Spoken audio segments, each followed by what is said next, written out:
नमस्कार दोस्तों, आपको भारत के चुनिंदा दुश्मनों के बारे में तो पता ही होगा। उनमें से एक पर आज हमारी पोस्ट होने वाली है। हमारे दुश्मनों में पाकिस्तान, चीन के बाद 3 नंबर पर आता है तुर्की। इसके बारे में आप सब जानते ही होंगे कि कैसे यह हमारे अंदरूनी मामलों को उठाता रहता है।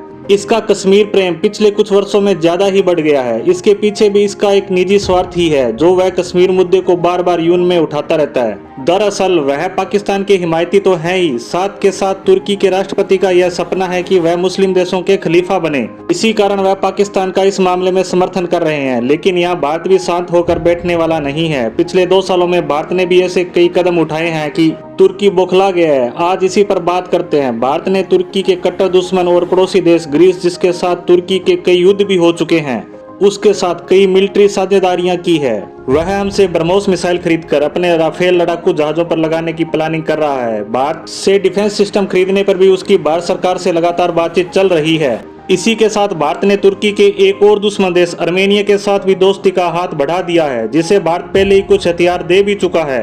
उन्हें हम स्वाति रडार सिस्टम बेच चुके हैं। कुछ मिसाइल सिस्टम पर भी बातचीत चल रही है। इसके साथ साथ वह हमसे डिफेंस सिस्टम खरीदने पर भी बातचीत कर रहे हैं। इसके साथ साथ भारत तुर्की और अजरबैजान के खिलाफ अर्मेनिया की डिप्लोमेटिक सहायता भी कर रहा है। यानी पश्चिम की तरफ से तुर्की को ग्रीस की सहायता से, पूर्वी तरफ से अर्मेनिया की सहायता से घेर रहा है। इसके बाद हम बात करते हैं दक्षिण की, तो यहाँ भी 2 देश हैं। इनमें से एक साइप्रस, इसका और तुर्की का भी विवाद काफी समय से चल रहा है, क्योंकि तुर्की भी चीन की तरह अपने पड़ोस में हरकत करने से बाज नहीं आता।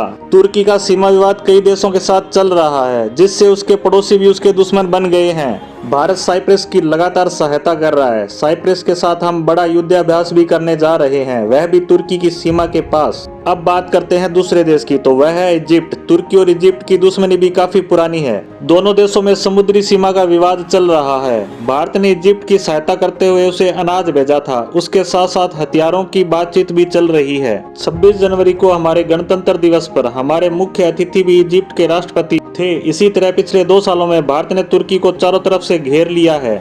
तुर्की के राष्ट्रपति के साथ साथ उनके सलाहकार भी चिंतित है कि हमने तो कश्मीर का मुद्दा सिर्फ उठाया ही था, इतने भर से भारत ने इसकी जबरदस्त घेराबंदी कर दी। इन्हीं घबराहट के कारण तुर्की के राष्ट्रपति एर्दोगान ने एक बार फिर से कश्मीर पर बात की है। उन्होंने अपने देश की संसद में कश्मीर को लेकर एक कमेटी का गठन किया है। यह कमेटी अब फिर से कश्मीर राग गाएगी।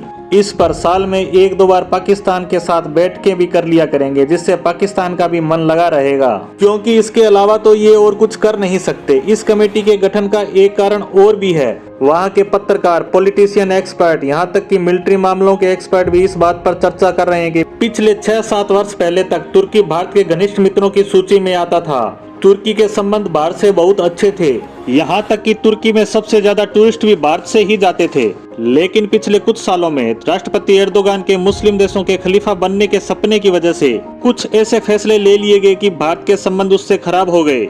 इन्हीं सब कारणों से भारत तुर्की के दुश्मनों को मजबूत कर रहा है। उनके साथ सैनिक संबंध स्थापित किए जा रहे हैं। इसके साथ आज भारत बड़ी अर्थव्यवस्था के रूप में भी उभर रहा है। भारत एक बहुत बड़ा मार्केट है। ऐसे में उस देश से दुश्मनी कर बैठना, जो आने वाले समय में एक आर्थिक महाशक्ति बनने जा रहा है, यह सही नहीं है। यह तब तो और भी मुश्किल पैदा करने वाला है जब तुर्की आर्थिक रूप से कंगाली की राह पर है। यही सब निर्णय आजकल तुर्की में चिंतन का विषय बने हुए हैं, और इसी दबाव की घबराहट की वजह से तुर्की के राष्ट्रपति ऐसे उलझुल फैसले लेने में लगे हैं। इसी दबाव को हटाने के लिए और यह दिखाने का प्रयास कर रहे हैं कि वह बहुत ताकतवर है और भारत उसके आगे झुक जाएगा, परंतु ऐसा कुछ भी नहीं होने वाला। उलट अब देखने वाली बात यह है कि तुर्की के इस कदम के बाद भारत क्या जवाब देता है। मैं आपको एक बात क्लियर कर दूं, यह जवाब चाहे कुछ भी हो, यह तुर्की के लिए भारी ही पड़ने वाला है। इस खबर पर हम आगे भी नजर बनाए रखेंगे। तो यहीं आज की पोस्ट को विराम देते हैं। धन्यवाद।